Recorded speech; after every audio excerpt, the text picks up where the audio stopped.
आप सभी का हमारे YouTube channel genius coaching classes में स्वागत है। आज हम लोग क्लास 12th का फिजिक्स फर्स्ट का चैप्टर नंबर 1 का लेक्चर नंबर 5 वैद्युत द्विध्रुव के कारण वैद्युत आवेश के बारे वैद्युत द्विध्रुव के कारण वैद्युत क्षेत्र निकालना हम लोग आज सीखेंगे कि किस तरीके से हम वैद्युत द्विध्रुव के कारण वैद्युत क्षेत्र निकालते हैं। वैद्युत द्विध्रुव के बारे में जानकारी करने के लिए आप लेक्चर नंबर हमारा 4 अवश्य देखें और पूरा वीडियो देखें ताकि ये सही ढंग से आज समझ में आए। अगर आप लेक्चर नंबर 4 नहीं देखोगे तो फिर ये आज जो मैं कैलकुलेशन कराऊंगा थोड़ा हो सके कि कम समझ में आए। अगर कम समझ में आता है तो आप जो लेक्चर 4 है उसका वीडियो आप कंप्लीट पूरा देखिए। ठीक, तो चलिए हम चलते हैं, स्टार्ट करते हैं। वैद्युत द्विध्रुव के कारण वैद्युत क्षेत्र। अब जो आपका ये वैद्युत द्विध्रुव के कारण वैद्युत क्षेत्र है ये हम दो तरीके से फाइंड करते हैं, दो तरीके से इसको निकालते हैं। इसमें जो फर्स्ट कंडीशन होता है, पहला केस होता है अक्षीय स्थिति के कारण। अक्षीय स्थिति के कारण, और आपका इसमें दूसरा जो केस होता है ये होता है निरक्षीय स्थिति के कारण।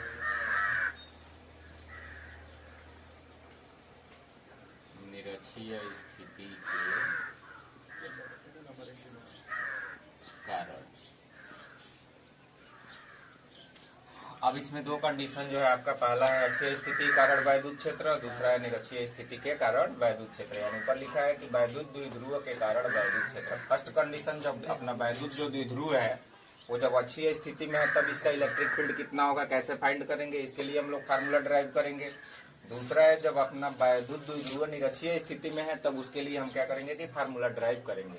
तो चलिए अब हम चलते हैं सबसे फर्स्ट इसका पहला केस पे कि अक्षीय स्थिति के कारण वैद्युत द्विध्रुव है, इसको हम कैसे फाइंड करेंगे। ठीक है, अक्षीय स्थिति के कारण जब वैद्युत द्विध्रुव अक्षीय स्थिति में हो तब इसका इलेक्ट्रिक फील्ड हम कैसे निकालेंगे, अब इसको देखते हैं। तो यहाँ लिखा हुआ है कि वैद्युत द्विध्रुव के कारण वैद्युत क्षेत्र। अब फर्स्ट केस क्या है आपका, अक्षीय स्थिति के कारण, यानी जब आपका वैद्युत द्विध्रुव अक्षीय स्थिति में हो तब। ठीक, उसके लिए हम क्या कर रहे हैं कि सबसे पहले एक डायग्राम बनाते हैं, फिर इसका माना वगैरह लिखते हैं। उसके बाद से मैं इसको क्या करता हूँ कि समझाता हूँ। ठीक है, उसके बाद डेरिवेशन इसका कंप्लीट करता हूँ मैं। तो सबसे पहले मैं क्या करता हूँ कि एक चित्र बनाता हूँ जिससे आपको आसानी से समझ में आ जाएगा। ठीक है, तो सबसे पहले मैं क्या कर रहा हूँ कि एक इलेक्ट्रिक डाइपोल का मैं निर्माण कर रहा हूँ वैद्युत द्विध्रुव का। ये आपका जो हो गया, जैसे पैरेलली रखते हैं हम। ठीक है, जमीन के अगर हम समांतर कोई भी वैद्युत द्विध्रुव रखेंगे, जब जमीन के आपका पृथ्वी के समांतर होगा तो हम उसको बोलेंगे अक्षीय स्थिति। ये जो आपका वैद्युत द्विध्रुव का मैं निर्माण करने जा रहा हूँ ये अक्षीय स्थिति में है। अब यहाँ पे हम क्या करेंगे कि एक माइनस क्यू आवेश ले लेंगे, यहाँ पे एक प्लस क्यू आवेश ले लेंगे। इन आवेशों की मात्राएं सेम होंगी लेकिन जो इनकी पोलरिटी होगी बस ये अलग अलग होगा। एक माइनस आवेश होगा तो एक धन आवेश होगा। मैं मान ले रहा हूँ कि जो इसका केंद्र है, ठीक है, इसका मध्य बिंदु है ये O है, और इनके जो बीच की दूरी है यानी माइनस क्यू से प्लस क्यू के जो बीच की दूरी है ये जो आपका है ये 2L है। अगर यहाँ से यहाँ तक की दूरी 2L हो गई और ये O जो इसका मध्य बिंदु है तो ये जो दूरी होगी यहाँ से यहाँ तक, मैं इसको क्या बोलूंगा कि ये क्या आपका है L है, ये भी क्या है L है। अगर मैं L और L को क्या करूँ जोड़ूं तो कितना हो जाएगा 2L। अब मैं ये बोल रहा हूँ कि अक्षीय स्थिति के कारण क्या निकालना है, हमें वैद्युत क्षेत्र निकालना है। मैं क्या करूंगा, इसमें जो आपका ये वैद्युत द्विध्रुव है इससे दूर, इससे कुछ दूरी पे मैं एक बिंदु क्या ले रहा हूँ, कुछ भी आप ले सकते हो, ABCD जो मन करे। मैं मान लो यहाँ पे कि हमने एक D बिंदु ले लिया। ठीक है, हमें क्या करना है कि यहाँ से, ठीक है, ये जो अपना वैद्युत द्विध्रुव है इसके कारण, ठीक है, ये जो बिंदु D है इस बिंदु D पर कितना इलेक्ट्रिक फील्ड जनरेट होता है इसको हमें फाइंड करना है, ये हमें निकालना है। ठीक, ये जो आपका वैद्युत द्विध्रुव है, वैद्युत द्विध्रुव से आपका जो बिंदु D है, मैं मान ले रहा हूँ कि इसके मध्य बिंदु से जो आपका बिंदु D है इसकी जो दूरी है ये है स्मॉल r। तो अब आप ये यहाँ से देखिए, थोड़ा ध्यान से इसको देख के समझना है, उसके बाद बताना है। तो ये जो प्लस क्यू आवेश है, अगर मैं यहाँ से इस दूरी को लिखूं तो ये कितना हो जाएगा, आप खुद देखिए। यहाँ सेंटर से, इसके केंद्र से यहाँ की दूरी आपकी टोटल r है। अगर मैं यहाँ से लिखूं तो इस r में से अगर l को घटा दूं तो ये दूरी आपका बनेगा यहाँ से। तो यानी ये जो दूरी होगी क्या हो जाएगी, r माइनस l, क्योंकि ये जो दूरी है यहाँ से यहाँ तक l है, टोटल दूरी r है, इसमें से l घटा दो तो यहाँ से ये दूरी हमें मिल जाएगी। दूसरी केस क्या है कि इस माइनस क्यू से मैं अब दूरी देखूंगा कि माइनस क्यू आवेश से ये कितना दूर पे आपका बिंदु डी है। चलिए माइनस क्यू से देखते हैं। तो हम ये चीज यहाँ से यहाँ तक जो दूरी माने हैं, क्या माने हुए हैं, ये आर मान लिए हैं और यहाँ से यहाँ तक एल है, यानी आर प्लस ये क्या हो जाएगा, ये वाला एल इसमें जुड़ जाएगा। तो ये जो दूरी हो जाएगी आपकी आर प्लस एल हो जाएगी, जो माइनस क्यू की दूरी होगी बिंदु डी से। ये चीज आपको समझ में आ गया है? नहीं समझ में आया तो मैं फिर एक बार बताता हूँ कि मैंने क्या किया कि सबसे पहले ये एक वैद्युत द्विध्रुव का निर्माण किया। वैद्युत द्विध्रुव का जो केंद्र है वो क्या है आपका ओ है, और उसके बाद से यहाँ पे हमने एक माइनस आवेश लिया, यहाँ पे प्लस आवेश ले लिया। इन दोनों के बीच की दूरी 2l है और ये मध्य बिंदु है, इसलिए यहाँ से इसके मध्य बिंदु से माइनस क्यू भी एल दूरी पर होगा और प्लस क्यू भी एल दूरी पर होगा। और O से इसके मध्य बिंदु से एक बिंदु D हमने लिया, जिस पर हमें इलेक्ट्रिक फील्ड क्या करना है, ज्ञात करना है। ये हमें इलेक्ट्रिक फील्ड में मान ले रहा हूँ कि यहाँ पे E है, हमें ये फाइंड करना है इलेक्ट्रिक फील्ड वैद्युत क्षेत्र। ठीक, तो जो आपका बिंदु D है यहाँ से और इसके केंद्र O से इसके बीच की जो दूरी है ये हमने क्या माना है, R मान लिया है। अतः यहाँ से क्या हो जाएगा, जो प्लस Q होगा और ये जो बिंदु D होगा, फिर इसके बीच की अगर मैं दूरी निकालना चाहूँ तो मैं क्या करूंगा कि यहाँ से यहाँ तक अगर R है, यहाँ से यहाँ L है, ये इसके O से, और ये प्लस Q की दूरी क्या है, L है। तो मैं क्या करूं कि केवल Q से, ये प्लस Q से D की दूरी अगर मैं देखूं तो इस R में से अगर मैं L को घटा दूंगा तो क्या बचेगा, R माइनस L बचेगा। और मैं माइनस Q से देखूं तो यहाँ से यहाँ तक R और यहाँ से यहाँ तक ये ऊपर L लिखा है, तो R प्लस L हो जाएगा, ये R प्लस L। ठीक है, माइनस Q से D की दूरी। अब बात करते हैं इसमें कि हमारे पास क्या होता है, इसमें अब माना वगैरह लिखना पड़ता है। तो चलिए देखते चलिए चित्र, उसके बाद मैं क्या कर रहा हूँ कि माना वगैरह लिख रहा हूँ। ठीक है, तो सबसे पहले हम कैसे लिखते हैं कि माना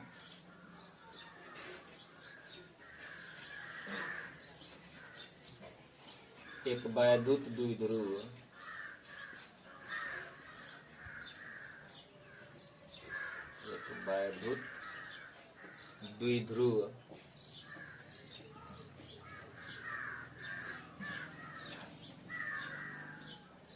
जो अक्षीय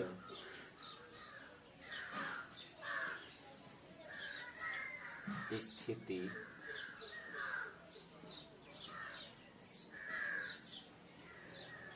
में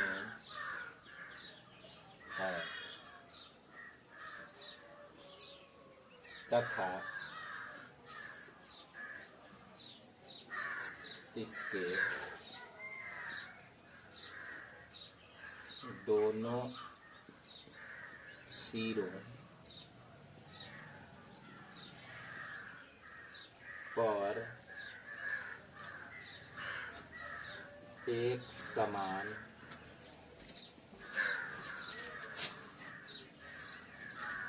आवेश,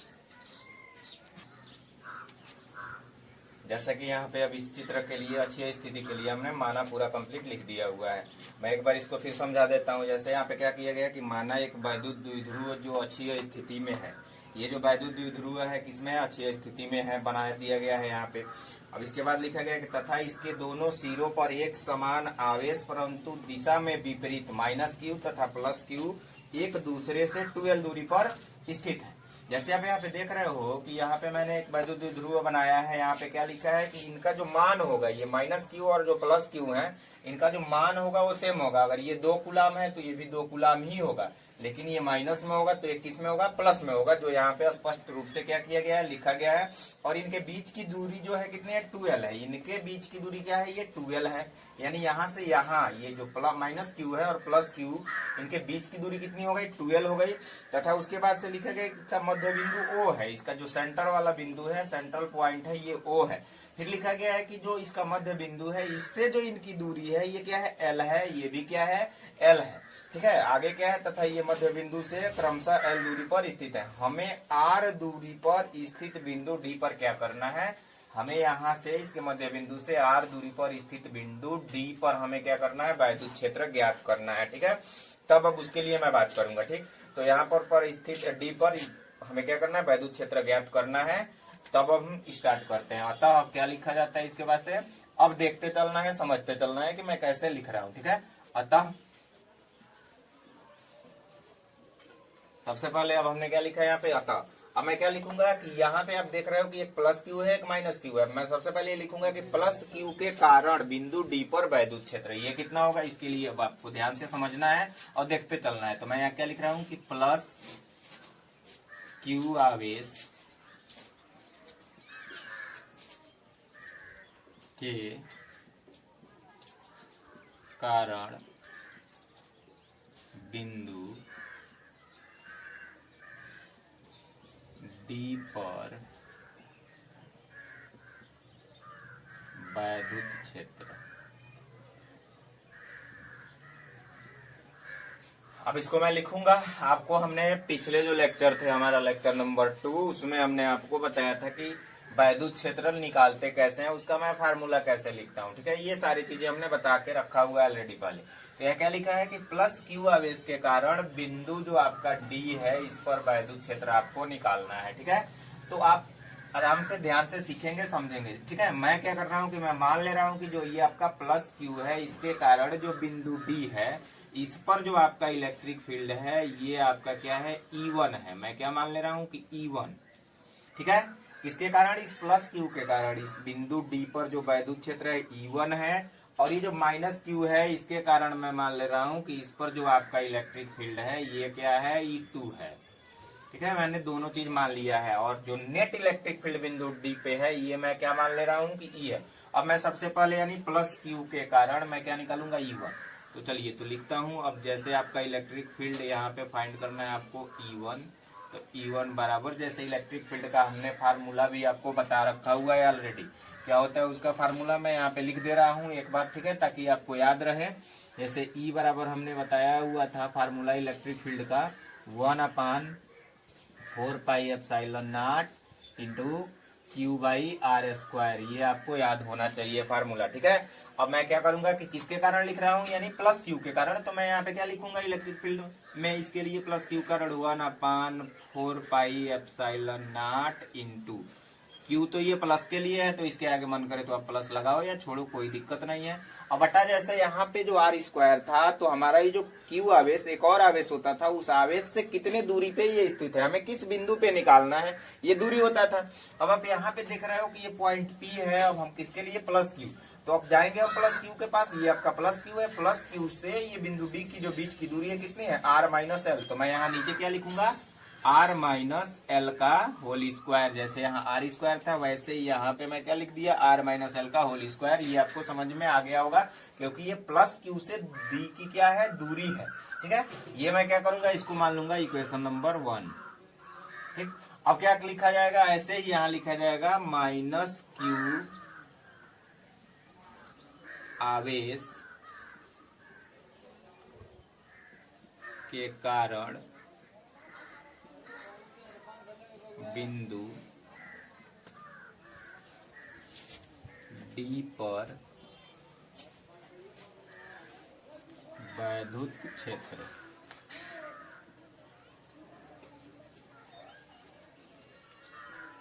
अब चलिए इसको लिखा जाए। तो इसको हमने क्या माना हुआ है, E2 माना हुआ है। तो अब मैं यहाँ पे क्या लिखूंगा, E2। अब इस पे वेक्टर लगाने का पर्पज ये है कि ये सदिश राशि है, इसके वजह से इस पे मैं वेक्टर लगाते जा रहा हूँ। ठीक है, पिछले लेक्चर में हमने इसको बताया भी था। तो इसको मैं क्या लिखूंगा, 1/4πε0 इंटू, अब यहाँ पे क्या लिखना है आपको, माइनस क्यू बटा। ठीक है, अब ये क्या करोगे, अब यहाँ से दूरी देखोगे, माइनस क्यू से इस डी की जो दूरी है कितना है, r-l है। तो आप यहाँ पे क्या लिखोगे, r-l नहीं, सॉरी, r+l। ये जो दूरी है क्या है, r+l, ये वाला नीचे वाला। यहाँ पे आपको क्या लिखना है, r+l का होल स्क्वायर, इक्वेशन नंबर 2। अब इसके बाद हम क्या करेंगे, हमारे पास दो इक्वेशन बन गए हैं। ठीक है, तो दो इक्वेशन जब कंप्लीट हो गए, अब हमें ई निकालना है। तो हम क्या देख रहे हैं कि एक इसमें क्या है, माइनस में है, एक इसमें किसमें है, प्लस में है। ठीक है, तो अब नेट इलेक्ट्रिक फील्ड आप कहीं भी निकालते हो तो क्या करोगे, यहाँ नेट के लिए ई पर, जब जैसे ई पर आप फाइंड करोगे नेट इलेक्ट्रिक फील्ड, इन दोनों को क्या करना है, जोड़ देना है। ठीक है, तो आप देख रहे हो कि एक माइनस में है, किसमें है, प्लस में है। जैसे जोड़ोगे तो ये क्या होगा, आखिर घटेगा ही। ठीक है, साइन के साथ हम यहाँ पे क्या करेंगे, लिखेंगे। अब लिखेंगे, अतः बिंदु डी पर वैद्युत क्षेत्र E बराबर वेक्टर E1 प्लस E2। अब यहाँ पे क्या किया जाएगा कि E1 और E2 का मान रख दिया जाएगा। अब मैं यहाँ क्या लिख दे रहा हूं कि समीकरण 1 तथा 2 से E1 तथा E2 का मान रखने पर। अब हम क्या करेंगे, आपको ये चीजें समझ में आई होंगी कि E1 हमने कैसे निकाला, फिर E2 कैसे निकाला। अब हम क्या करेंगे कि E1 और E2 का मान उठा करके यहाँ पे हम रखेंगे, रख के इसको क्या करेंगे, कैलकुलेट करेंगे। ठीक है, तो चलिए अब क्या किया जाए कि यहाँ पे मान रखा जाए। अब इसमें रखते हैं। तो जैसे यहाँ पे मैं क्या लिख रहा हूँ कि नेट इलेक्ट्रिक फील्ड हमने E माना हुआ है, तो E बराबर है E1 का मान इक्वेशन 1 में ये लिखा हुआ है, इसको आप यहाँ पे रखो 1/4 pi epsilon not into plus Q by R minus L का होल स्क्वायर प्लस। ठीक है, अब यहाँ पे क्या करना है, आप यहाँ पे देखो ये माइनस लगा हुआ है, इसके कारण यहाँ पे हम क्या करेंगे, एक ब्रैकेट लगाएंगे। यहाँ जो माइनस है ये इसमें मल्टीप्लाई होकर गुणा होकर क्या हो जाएगा, आगे आ जाएगा। तो इसको मैं लिख दूंगा -1/4 पाई एप्सिलॉन नॉट इंटू ये भी क्या हो गया, Q by R plus L का होल स्क्वायर हो गया। ठीक है, अब क्या किया जाएगा कि अब इसको क्या करेंगे, हम कैलकुलेट करेंगे। अब चलिए क्या करें, इधर से मैं थोड़ा सा इसको इरेज कर देता हूँ। आपको ये चीजें ध्यान से समझनी है। चलिए मैं एक बार और बता देता हूँ, फिर आगे का कैलकुलेशन करता हूँ। ठीक है, तो सबसे पहले हम क्या कर रहे हैं इसमें कि अक्षीय स्थिति के कारण वैद्युत जो द्विध्रुव है उसके अक्षीय स्थिति के कारण मैं क्या करने जा रहा हूँ, इलेक्ट्रिक फील्ड का फार्मूला ड्राइव करने जा रहा हूँ, वैद्युत क्षेत्र का फार्मूला मैं ज्ञात करने जा रहा हूँ। उसके लिए हमने क्या किया कि एक वैद्युत द्विध्रुव का निर्माण किया। इसमें क्या किया, इसके प्रथम सिरे पे माइनस क्यू आवेश लिया, दूसरे सिरे पे प्लस क्यू आवेश लिया। फिर इन दोनों के बीच की जो दूरी थी इसको हमने क्या माना, 2L माना। इसका जो सेंटर पॉइंट है, केंद्र है, उसको हमने क्या माना, O माना। जैसे यहाँ से यहाँ तक की अगर दूरी 2L है, ठीक है, तो हमने क्या किया, केंद्र से ये दूरी L और केंद्र से इसकी भी दूरी हमने क्या किया, L ले लिया। फिर हमने इसके केंद्र से, ठीक है, R दूरी पर एक बिंदु D लिया, जहां पर हमें इनके इस वैद्युत द्विध्रुव के कारण वैद्युत क्षेत्र ज्ञात करना है। ठीक, तो बिंदु D पर इस वैद्युत द्विध्रुव के कारण जो वैद्युत क्षेत्र है इसको हमने क्या मान लिया है, E मान लिया है। ठीक है, अब मैं यहाँ पे ये लिख रहा हूँ कि जो आपका प्लस क्यू आवेश है इसके कारण यहाँ जो वैद्युत क्षेत्र है ये E1 है, और माइनस क्यू जो आवेश है इसके कारण वैद्युत क्षेत्र यहाँ पे E2 है। यहाँ पे आप देख रहे हो कि एक की दिशा इधर की तरफ यानी आगे की तरफ, एक की पीछे की तरफ है। ये कारण ये है कि यहाँ पे माइनस क्यू है और यहाँ पे क्या है, प्लस क्यू है। इसके कारण, ठीक है, इनकी दिशाएं जो है अलग अलग है। ठीक, अब यहाँ पे हम एक बार और समझा दें आपको। ठीक है, कि हमने क्या किया कि इसके केंद्र से जब दूरी R ले लिया, ठीक है, अब ये इलेक्ट्रिक फील्ड का जो फार्मूला है इसमें दूरी आता है कि जो आवेश है, हम जिस बिंदु पे इलेक्ट्रिक फील्ड फाइंड करते हैं वो बिंदु आखिर आवेश से कितना दूरी पर है। तो इसमें तो हमने जो मेन फार्मूला है उसमें हम R दूरी लेते हैं, लेकिन आपको हम यहाँ पे बताएं उसको आपको ध्यान से समझना है कि अब हम ये जो प्लस क्यू है, हमारे पास दो आवेश हो गए। यहाँ पे इस एक इलेक्ट्रिक डाइपोल में 2 आवेश हैं। अब प्लस क्यू से इस D की हम दूरी निकालते हैं। तो हम कह रहे हैं कि हमारा जो इलेक्ट्रिक डाइपोल है इसका जो मध्य बिंदु वो है, इससे अगर ये दूरी कितना हमने मान लिया R, ठीक है, तो प्लस क्यू से D की जो दूरी होगी कितनी होगी, हम क्या करेंगे, बार बार मैं इसको बता रहा हूँ कि ये जो R है, R में से इस L को जब घटाएंगे तो ये हमको यहाँ से यहाँ की दूरी मिलेगी जो यहाँ लिखा है R माइनस L। इसी प्रकार हम क्या करेंगे कि इस माइनस क्यू से इस D की दूरी निकालने के लिए हम देखेंगे। अब तो हम ये देख रहे हैं कि O से इस D की दूरी जो है R है, और फिर यहाँ से ये जो दूरी है L है। तो मैं R में अगर इस L को जोड़ दूं तो ये हमको दूरी मिल जाएगा जो यहाँ पे लिखा है R प्लस L। अब इसके लिए माना लिखना था, तो माना में हमने जो भी चीज चित्र में हमने बनाई हुई है उसी चीज को हम क्या करेंगे, इस माना में लिख देंगे। जैसे आप देख रहे हैं कि माना में ये सारी चीजें लिखी गई है। फिर हमने क्या किया, जो हमारे पास इलेक्ट्रिक फील्ड का ये फार्मूला है, इस फार्मूले का हम क्या किए, इस्तेमाल कर लिए यहाँ पे। ठीक है, E बराबर ये 1/4 pi epsilon not into Q by R square होता है। अब मैं बात करूंगा इस प्लस क्यू के कारण बिंदु D पर, बारी बारी से दोनों का निकालेंगे, निकाल के दोनों का कर देंगे, कंबाइन करना है। तो हम क्या करेंगे कि इस प्लस क्यू के कारण बिंदु D पर जो इलेक्ट्रिक फील्ड है, जैसे आप यहाँ देख रहे हो 1/4 पाई एप्सिलॉन नॉट, इस फार्मूले में हमने यहाँ लिखा, ठीक है, अब यहाँ पे क्या है कि इस प्लस क्यू के कारण निकाल रहे हैं, तो हमने प्लस क्यू लिखा। फिर बटा में क्या कर रहे हैं कि यहाँ आर स्क्वायर है, हमारा जो प्लस क्यू है यहाँ से और इसकी दूरी क्या है आर माइनस एल, तो इस आर स्क्वायर की जगह हमने क्या किया आर माइनस एल का होल स्क्वायर करके इक्वेशन नंबर 1 बना लिया। ऐसे ही हमने क्या किया कि माइनस क्यू जो आवेश था, ठीक है, इसके कारण भी लिखने के लिए ये चीज तो कॉमन है, यहाँ पे हमने लिख दिया। फिर यहाँ माइनस क्यू है तो हमने क्या लिखा माइनस क्यू, फिर इनके यहाँ से और डी की दूरी का क्या हमने किया होल स्क्वायर कर दिया नीचे करके, ठीक है, इसको हमने इक्वेशन नंबर 2 मान लिया। अब मैं ये बोल रहा हूँ कि यहाँ नेट इलेक्ट्रिक फील्ड क्या है ई है, तब मैं क्या करूंगा कि जो निकालूंगा यहाँ पे नेट इलेक्ट्रिक फील्ड उसमें E1 और E2 को मैं क्या करूंगा जोड़ूंगा, जो हमने यहाँ पे क्या कर दिया है लिख दिया हुआ है। अब मैं क्या करूंगा इसको मैं इरेज कर रहा हूँ, ठीक है, फिर मैं यहाँ से इस इक्वेशन से आगे की तरफ मैं सॉल्व कर रहा हूँ, फिर उसको ध्यान से समझना है और देखना है कि कैसे ये आ रहा है। तो चलिए मैं बात करता हूँ इस इक्वेशन की। तो आप इसमें ध्यान से देखिए कि 1/4 pi epsilon not 1/4 pi epsilon not, तो पहले दोनों में कॉमन है, ये क्यू भी दोनों में कॉमन है। यहाँ पे आप प्लस लिखो या न लिखो इससे कोई मतलब है नहीं, ऑलरेडी किसमें दिखता है प्लस में दिखाई देता है ये, ठीक है। तो मैं ये चीज देखो यहाँ पे ये और ये दोनों में कॉमन है, ये क्यू भी कॉमन है, तो मैं इसको क्या करूंगा बाहर लिख दूंगा। तो जैसे यहाँ पे आप देख सकते हो कि मैं इसको कैसे लिख रहा हूँ, सीखना है, ठीक है। 1/4 पाई एप्सिलॉन नॉट दोनों में से कॉमन, और ये क्यू भी कॉमन है, तो मैं यहाँ पे क्या लिख दिया क्यू, ठीक है। अब इस 1 के जगह मैं क्या करूंगा इस क्यू को ही लिख दूंगा, क्योंकि 1 में क्यू का मल्टीप्लाई होगा तो कुछ होने वाला है नहीं, क्यू का क्यू ही रहेगा। अब मैं यहाँ पे जो बचा है उसको लिख रहा हूँ।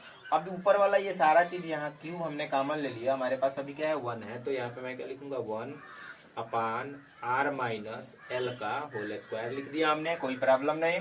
अब फिर यहाँ पे देखो प्लस और माइनस के गुणा होकर क्या हो जाता है माइनस, और फिर मैं यहाँ पे क्या लिखूंगा, यहाँ से तो क्यू कॉमन के रूप में बाहर चला गया है, अब यहाँ पे जो बचा है उसको लिख दो 1 + l का होल स्क्वायर, ये चीज यहाँ पे क्या हो गया बचा हुआ है, ठीक है। अब हमें इसी को सॉल्व करना है, जैसे मैं इसको सॉल्व करूंगा आगे फार्मूला बनता जाएगा अपना, जो भी इसका वैद्युत द्विध्रुव के कारण वैद्युत क्षेत्र है जो इसकी अच्छी स्थिति के कारण है, ठीक है, वो फार्मूला ड्राइव होके आ जाएगा, ठीक। अब मैं फिर यहाँ से क्या करता हूँ इसको कंटिन्यू करता हूँ इधर की तरफ, ठीक। अब इस इक्वेशन को मैं यहाँ लिख रहा हूँ, ठीक, इसको देखो ध्यान से समझना है और देखना है। जैसे E बराबर मैं लिखना चाहता हूँ कि E बराबर जो है Q/4 पाई एप्सिलॉन नॉट, अब आइए ब्रैकेट में जो आपका है 1/r माइनस एल का होल स्क्वायर और माइनस 1/r प्लस एल का होल स्क्वायर, ये आपका हो गया। अब क्या करोगे इसका एलसीएम ले लो, ठीक है, नीचे की तरफ एलसीएम लेना आप सीखे हो, ठीक है, पिछली क्लासों में। तो अब इसका जैसे आप एलसीएम लोगे यहाँ पे, तो इसको क्या करना है सेम उतार लेना है और ब्रैकेट लगाइए, अब एलसीएम लीजिए इसका। तो एलसीएम क्या हो जाएगा, एक ब्रैकेट में r माइनस एल का होल स्क्वायर, दूसरे ब्रैकेट में r प्लस एल का होल स्क्वायर, ये आपका एलसीएम हो गया। अब क्या हुआ, जैसे एलसीएम ले लिया r माइनस एल का होल स्क्वायर से r माइनस एल का होल स्क्वायर कैंसिल हो गया, ये बचा। तो अब चाहे इसको क्या करो यहाँ पे ऐसे गुणा करके लिख भी सकते हो, दोनों अलग अलग टर्म है। तो r प्लस एल का होल स्क्वायर और ये माइनस है तो माइनस, अब यहाँ पे क्या लिख देंगे हम, जैसे r प्लस एल से r प्लस एल कैंसिल होकर ये बचा, तो इसको हम क्या करेंगे यहाँ पे लिख देंगे r माइनस एल का होल स्क्वायर। ये चीजें समझ में आ गई होंगी। अब ऊपर वाले को क्या करना है खोल देना है, इसका होल स्क्वायर का फार्मूला लगा के खोल देना है, नीचे वाला नहीं खोलना है, नीचे वाला अगर खोलोगे तो फिर फार्मूला नहीं बनेगा, ठीक है। अब यहाँ पे चलिए तो स्टार्ट करते हैं इसको, तो Q/4 पाई एप्सिलॉन नॉट, अब ऊपर वाले को जैसे हम एक्सपेंड करेंगे यानी ये प्लस बी का होल स्क्वायर, तो r square plus L square plus यहाँ पे क्या हो जाएगा 2rl, ठीक है। अब यहाँ पे माइनस साइन है तो माइनस साइन लगा लो, ब्रैकेट लगा के इसमें क्या करो इसको खोलो, तो ये क्या हो जाएगा a square plus B square minus 2ab। इतना चीजें समझ में आ गई होंगी। अब बटा में क्या है, जो बटा में है उसको लिख दो, बटा में आपका है r माइनस एल का होल स्क्वायर और r प्लस एल का होल स्क्वायर। यहाँ तक कोई प्रॉब्लम नहीं होना चाहिए। अब क्या किया जाएगा कि यहाँ से जो माइनस साइन है इसको अंदर भेजेंगे ताकि ये ब्रैकेट ओपन हो जाए, छोटा वाला ब्रैकेट, ठीक है। तो अब चलिए इसको मैं लिख रहा हूँ Q/4 pi epsilon not r square plus L square plus 2rl minus, अब यहाँ इसके आगे कोई साइन नहीं तो प्लस है, प्लस माइनस का गुणा होकर माइनस हो गया आर स्क्वायर, यहाँ प्लस माइनस का गुणा होकर माइनस हो गया एल स्क्वायर, और ये माइनस में माइनस का गुणा होकर प्लस हो गया 2RL। अब बटा में क्या हो गया आपका, ये जो ऑलरेडी पहले से है इसको मैं लिख रहा हूँ, R माइनस एल का होल स्क्वायर और एक ब्रैकेट में R प्लस एल का होल स्क्वायर। अब यहाँ पे ऊपर देख रहे होगे कि ये आर स्क्वायर प्लस का ये माइनस का इससे कैंसिल हो गया, एल स्क्वायर प्लस का ये इस माइनस से कैंसिल हो गया। अब यहाँ पे प्लस 2RL और प्लस 2RL मिलके कितना हो गया 4RL। तो अब इसको मैं यहाँ पे फिर क्या करूंगा, लिखूंगा ये जो बचा हुआ है Q अपान 4πε0 और ब्रैकेट के अंदर 2RL मिलके कितना हो गया 4RL और बटा में। अब इसको ध्यान से देखना, ये क्या लिखा है यहाँ पे, एक ब्रैकेट में a माइनस बी, एक ब्रैकेट में a प्लस बी। तो हम इसको क्या लिखते हैं, a माइनस बी एक ब्रैकेट में हो, एक ब्रैकेट में a प्लस बी हो, तो हम यही ना लिखते हैं कि a square minus B square. तो यहाँ पे क्या लिखा जाएगा a square minus L square. अब इनका क्या लिखा है होल स्क्वायर, तो मैं इस पे क्या करूंगा, ये स्क्वायर चढ़ा दूंगा क्योंकि इस पे भी स्क्वायर है, इस पे भी स्क्वायर है, ठीक है। और ये आपका फार्मूला होता है a square minus B square का, हमने इसको क्या कर दिया यहाँ पे लगा दिया, ठीक है। अब ये मैं क्या करूंगा, मान लूंगा इक्वेशन नंबर 3, ठीक। अब इक्वेशन नंबर ये आपका 3 हो गया। अब क्या किया जाएगा, इसमें अब कुछ क्या करना है कि कॉम्प्रोमाइज करना है, इसको देखना है कि यहाँ पे कोई फार्मूला बन रहा है, ये 4RL जो है, ठीक है, इसको मैं छोटा करके एक फार्मूला बना रहा हूँ, उसको थोड़ा ध्यान से देखना है अभी आपको, ठीक है। तो जैसे E बराबर ये Q को आप अंदर भेजो, Q को जैसे अंदर भेजोगे यहाँ पे 1 बचेगा, क्योंकि 1 का मल्टीप्लाई Q में जब होता है तो कोई अंदर होता ही नहीं है, कुछ भी अंतर नहीं होता। इसको अगर मैं लिखना चाहूँ इस 4 को, तो मैं ये लिख सकता हूँ 2 इंटू 2, 2 दूना क्या हो जाएगा 4 हो जाएगा, 2 गुणे 2 4 हो गया। अब यहाँ पे क्या करना है, ये Q अंदर जा रहा है तो Q भेज दो, Q अंदर गया, L है तो L लिख दो, ये R है तो R लिख दो। यहाँ तक तो कोई प्रॉब्लम नहीं होना चाहिए। और यहाँ पे क्या हो गया R square minus L square का होल स्क्वायर, ठीक है। यहाँ पे हमने क्या किया, ये 4 था, ये 4 को 2 पार्ट में 2 गुणे 2 कर दिया, फिर गुणा कराओगे 4 हो जाएगा। ये Q को हमने अंदर भेज दिया, L आपका पहले से था, R आपका पहले से था। अब आपको, ठीक है, हमने क्या किया था, जैसा हमने पिछला जो लेक्चर लिया था उसमें मैंने वैद्युत द्विध्रुव आघूर्ण के बारे में बताया था। तो फार्मूला हमने आपको बताया था कि जो वैद्युत द्विध्रुव आघूर्ण का फार्मूला होता है P बराबर 2QL, ये आपको याद होना चाहिए। जिनको ये लग रहा है कि हम कहीं अलग से लिख रहे हैं, ठीक है, तो प्लीज लेक्चर नंबर 4 अवश्य पूरा देखो, ठीक है, ताकि ये समझ में आए कि ये फार्मूला उसी में बनाया गया है, ठीक है। अब यहाँ से मैं क्या करूंगा कि ये जो 2QL है, 2QL के जगह मैं क्या पुट करूंगा, P पुट कर दूंगा इसमें, ठीक है। तो अब यहाँ पे 2QL के जगह क्या पुट करना है, P पुट कर देना है इसमें। तो अब यहाँ पे मैं इसको पुट कर दे रहा हूँ 1/4πε0 ब्रैकेट में, ये जो 2QL है यहाँ पे क्या रखना है, P रख देना है। तो ये क्या हो जाएगा आपका 2PR by R square minus L square का होल स्क्वायर। इसको क्या कर लेना है, मान लेना है इक्वेशन नंबर 4, ठीक है। अब चलिए इस पार्ट को फिर बाकी को इधर मैं करता हूँ, इसको इरेज कर देता हूँ, क्योंकि यहाँ तक तो मैं अच्छे से आपको समझा दिया हूँ, ये भी ध्यान से ही समझते जाना है, ठीक है। चलिए अब हम फिर यहाँ से समीकरण नंबर 4 से आगे इसका कैलकुलेशन करते हैं। तो आपका इक्वेशन नंबर जो 4 था क्या था, ये E = 1/4πε0 इंटू आपके ब्रैकेट में जो था 2PR by R square minus L square का होल स्क्वायर, ठीक है। अब यहाँ पे थोड़ा आपको ध्यान से देखना है और अच्छे से समझना है, ठीक है। जब मैं आपको इलेक्ट्रिक डाइपोल के बारे में बता रहा था, वैद्युत द्विध्रुव के बारे में बता रहा था, तो मैं ये चीज बोल रहा था कि जो वैद्युत द्विध्रुव में जो आवेश होते हैं वो एक दूसरे से अल्प दूरी यानी बहुत छोटी दूरी पर होते हैं, ठीक है। वो जो दूरी होता है नगण्य होता है, 0 के लगभग बराबर होता है। तो मैं वही लिखूंगा यहाँ पे, यानी ये जो L होता है उसमें, ठीक है, वो बहुत कम होता है, बहुत छोटा होता है इस R के सापेक्ष में, ठीक है। जो R दूरी है यहाँ से यहाँ तक है, जो L है इन दोनों डाइपोल के बीच में, यानी प्लस Q और माइनस Q के बीच की दूरी होती है 2L, ठीक है। और यहाँ पे तो हम उसके सेंटर से जो दूरी लेते हैं L लेते हैं, तो अगर 2L छोटा है तो L भी क्या होगा, बहुत छोटा होगा इस R के रिस्पेक्ट में। तो वाला पॉइंट यहाँ पे हमें क्या करना है, लिखना है। ये आपका क्या था, इक्वेशन नंबर 4 था, जो हमने यहाँ पे क्या कर दिया, यहाँ से उठा करके यहाँ इसको हमने पेस्ट किया। अब यहाँ पे वो स्टेटमेंट लिखना है कि जब एल आर से छोटा है तब एल स्क्वायर आर स्क्वायर से अत्यंत छोटा होगा।